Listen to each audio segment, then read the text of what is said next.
आज लोगों ने इस बात को बना लिया है कि हुजूर के बारे में जो बंदा सख्त बातें करता है तो वो तो जज्बाती हो जाता है। मैं आका मैं अल्हम्दुलिल्लाह के वन्नास तक ऐत भी नहीं पढ़ी हुजूर के बारे किसी गल की हो तो रब ने फरमाया जज्बाती नहीं होना, ना ना इतने तो गल ही हो रही। जिन्हें यहूद नसारा दी ऐनका ला के इस्लाम पढ़े होवे उन्होंने की पता है। हाँ कभी भी कोई सूफी मोदी कॉन्फ्रेंस नहीं जा सकता होवे सूफी ते मोदी तसव्वुफ दी कॉन्फ्रेंस कराए मोदी नूं की लगे तसव्वुफ नाल, गांव दा मूत्र पीण वाले नूं की पता है सूफीइज्म क्या होता है। या गए सी तो कम अज कम हिंदू नूं कलमा तो पढ़ा मुड़ के होते जनाब रोटियां। हाँ कोई भी सूफी क्यामत तक किसी काफिर दे चरने सूफी नहीं चर सकता। हाँ बस सूफी तो वड्डा गैरतमंद ही कोई नहीं।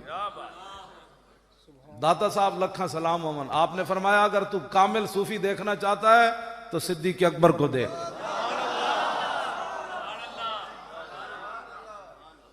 ये दाता साहब गल लिख दी थी क्यामत तक कोई ये नहीं कहता सूफी, मैं कामिल सूफी तो सिद्दीक अकबर तो जेड़ा एक जुमला भी हुजूर के बारे बर्दाश्त न कर सके। उर्वा बिन मसूद इतनी गल की है छड़ जाणगे ए मुख्तलिफ कबीले नस्लों के लोग तो सब तो कामिल सूफी ने की जवाब देता हम सूफी होते हैं हम किसी को कुछ नहीं कहते।